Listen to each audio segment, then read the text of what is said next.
hallelujah, hallelujah, hallelujah. Does my butt look a little bit big? Well, no, honey, your butt looks fine. Do you like my new shoes? Your shoes make me respect you so much, especially if they have a high price tag. Have I put on weight? No, of course not, Love Muffin. Of course not, Sugar Sunshine. You look perfect. Welcome to Downloadable Brain. I'm your host, Brain44, where we dislike our own voice a little bit less every day, but we still rock. We're still here to provide an authentic experience. So how are you guys doing? Today we're going to discuss people who tell a lot of lies. So when is it healthy to tell a lie, and when is it better to tell the truth? Well, honestly, in my opinion, no lie is a healthy lie. You cannot lie a person into comfort. You cannot lie your way out of committing a crime, right? But let's get involved. So I introduced the podcast with these 3 questions and provided 3 answers that the listener would want to hear, just in order to make them feel comfortable. But when it comes to telling the truth and being honest, what would matter more to you, honesty and authenticity, or just staying comfortable inside of a lie? Let me know how you rock, but I'll tell you what I think. I want to hear the honest truth straight up. I believe being honest shows a lot of integrity, and you can say a whole lot about a person's character based on how often they tell the truth and how often they lie to people.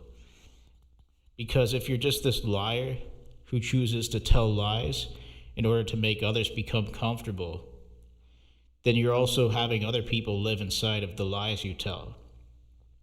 If it's something created for your own selfish interests, it could be considered something different. Usually just to avoid addressing the elephant in the room. Well, dare I say, ladies and gentlemen, no! That's my elephant voice. I'm going to give it to you straight. The original lies I provided for you in those 3 questions introduce the listener, which makes everybody comfortable. But let's run it by our digital family one more time for confirmation. And we're going to say it so that everybody can hear it in the back. First question, does my butt look big? Yes, honey, your butt looks big. And maybe that's your style, maybe you wanted a big ass, maybe not. Some people like a bigger booty. I'm not judging you, but yes, your butt does look big. Question 2, do you like my new shoes? My answer is I don't really care, if I'm being honest. It's just a pair of shoes, you should get over yourself. Doesn't matter how much they cost. Question 3, have I gained weight? Yes, you've been putting on some weight. And I don't say that to hate. If you have assessed my physique lately, I know and understand that I'm too heavy. You know, I can find a million excuses to justify it, but I'm not at a healthy weight. And it's just from maybe not always having the best choices or access to healthy foods. That's not an excuse. But if I'm eating all day, then I have an excuse to be fat, and I'm not eating all day. So I guess I need to hit the gym or something in a non-weird community where people wouldn't follow me around and act strange. But you have to answer sometimes. If they ask, do I look fat, just say yes and be honest about it. See, was that so bad? Sometimes the truth hurts, but it's better to keep it real and be honest and authentic about things. I'm not saying throw me under the bus due to my physique, but you can say if I ever felt entitled to things without working on them, then I would be one of those people who do less but achieve more. Call it whatever you want to call it. It's just a good thing I'm not involved in a weightlifters competition or something like that. Not a person who does things related to physical fitness. Other reasons to justify lying for liars include aiming to make a positive impression, gaining advantage of a situation, and avoiding judgment or punishment. If somebody ever stole from me and slandered me, for example, I would consider them a criminal, but if they told enough people enough lies who are within the same community they reside in, they could potentially gain advantage over a situation. And they could potentially even get away with being a hardcore criminal, gaslighter, liar, manipulator, thief, and a thug. But hey, you don't even need to come from the streets in order to become a thug. Sometimes thugs reside inside corporate settings or businesses. Hey, this is great. My lies allow me to get away with anything. Not exactly. Actually, you can be the dirtiest deputy dog to ever walk this green earth and pull an okie dokie on the people around you, but I'd still call bullshit on your shit, and that's what today's episode's all about. Anyways, we're not going to discuss specifics about specific criminals or specific liars, but we're going to discuss the psychology of what makes a liar tick, how a liar is able to thrive based off of their lies, and how their cons, deceptions, and manipulations create false narratives in order to cheat their way towards victory, usually out of pure laziness, an inferiority complex, and a lack of talent, skills, or creativity. Let's keep rocking as we dive into episode 21. So, some people are blessed with the ability to be able to sense a person who's a little bit off, like on an intuitive level. They can just sense the energy of a liar or master manipulator when the liar walks inside of a room. Other times it becomes harder to detect when somebody you are supposed to trust is it actually a skilled liar or master manipulator. There are three phases to a liar's deceptions and the lies they tell to protect themselves and continue wearing a mask. The three phases are emotional response, sympathetic nervous response, and cognitive response. Let's discuss phase one. Phase one is the emotional response of the liar, starting to recognize and understand what they have done. If it's a small lie, the person may have told it on a number of occasions and got away with it. If it's a bigger lie, then that person might even be considered an accomplished liar. If the lies that person is telling have not really been practiced much, there will be more of an emotional response to the liar's deceptions. Feelings of guilt, fear, excitement, and nervousness will present itself towards the person telling that lie. So, due to the liar's recognition of what they've just done and understanding the consequences of their actions, if they get caught in the act, they will move on to phase two. Phase two is the sympathetic nervous response. If the liar is emotionally charged with guilt, fear, stress, or excitement from that lie, their nervous system will react, going into a state of fight or flight. The liar's body will start releasing adrenaline. If you want to become a human lie detector and your intuition isn't on point, look out for the deceit clues that the liar's body starts to release when it releases adrenaline based off of their lies. So finger tapping, talking too quickly, rapid eye movement. When the liar hits your LiDAR detector, you should become deeply focused on that person. Phase 3 is cognitive response and countermeasure. They may start nervously fidgeting or start having shaky hands. These are some more deceit clues that the liar will attempt to assert control over by disguising them. Some different ways they may try to do this is simply holding a pen, putting their hands inside of their pockets, or putting their hands underneath of a desk. Liars are usually well aware of the obvious signs they could potentially be giving off. So to control the outcome, the liar will attempt to assert control by disguising these things. You may want to ask a liar a series of questions, causing them to bankrupt the currency they built off of having their lies carry weight.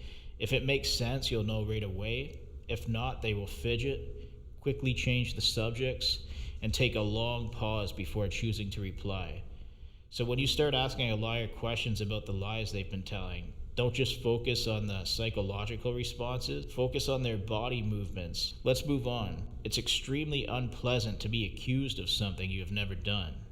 And it's important to apply a rigorous but simple process to detecting lies. This will increase your accuracy and reliability of being a lie detector. It's not human nature to do this. It's magic, baby. Let's discuss the 5-step process of that magical system the liar sets in motion in order to fool, cheat, and deceive the listener into believing their lies. So MAGIC, it's a 5-step process. M for motivation. Does the liar have a motive to tell these lies? So for example, if somebody promises a person money in order to ruin somebody that they know is innocent, their motive would simply be money. A stands for ask control questions. G for guilt questions. I for indicators. Are they lying in clue clusters? C for check again. Check again and reevaluate and re-examine the liar. They may have potentially built an entire foundation off of developing lies as a skill. Today's podcast is inspired by a piece of literature I recently picked up. I feel like if I mention the author in his book that I'm only giving a potential liar more ammunition to continue telling lies. A potential liar may be listening right now as we speak, and I don't want to give anybody additional ammunition to become a deception artist, con, criminally unethical vessel. So for that reason, I won't name the book or the author, but I'll just say that their insight is greatly appreciated and helped inspire today's episode. As an intuitive person, it's sometimes very easy to detect a liar because you can just sense their energy. And everybody is different, but I mean, this particular author seems to have lie detecting broken down to an actual science. How I can sense energy is more or less just an intuitive based assessment. This person knows the tactics professionals use in their field to catch and bring justice towards criminals. And I'm not a professional, I'm simply intuitive, but people often make the mistake of becoming really comfortable telling lies around me, either thinking that I just don't notice them or realizing that I do notice them, but becoming somewhat cocky and arrogant about it, like adapting this playfulness to the liar getting away with telling a lie, and they're like, nah, nah, nah, nah, nah, I lied and got away type mindset. I mean, you could take that lie to your family, you can take that lie to your friends, you can take that lie to the authorities, you can lie to people inside of your community, but guess who you can't lie to? You cannot lie to the creator of the universe, and you cannot lie or run away from spirit. So next time you liars out there start getting cocky, giddy, and happy about building a foundation based off of lies, always remember and come to understand that the lies you tell carry weight. So every time you tell a lie on somebody, you create chaos inside of communities, families, friendship circles, and you inject venom into them like a poisonous snake. Sadly, this is not going to be your year, because I choose to believe that spirit will always judge those who try to judge an innocent person. So you may be telling lies in order to create a false narrative and get people to come against somebody, but when in reality the energy that you put out into the universe comes back to you, and that's not even my rule, that's just a universal law on how energy works. I choose to believe spirit will always judge those who try to judge an innocent person. So if the perpetrator is guilty of something themselves and they're trying to shift away blame and they're trying to reject and deflect by telling a lie on somebody else, that shit ain't gonna carry any weight around here. Like, not on my watch. And I'm not gonna discuss people, I'm not gonna name names, I'm not gonna discuss situations, and I'm not gonna talk about criminals who flock together like wild geese. All I'll say is that you're not untouchable, and the bigger the lie you tell, the greater the potential of karmic consequences and repercussions from your lies.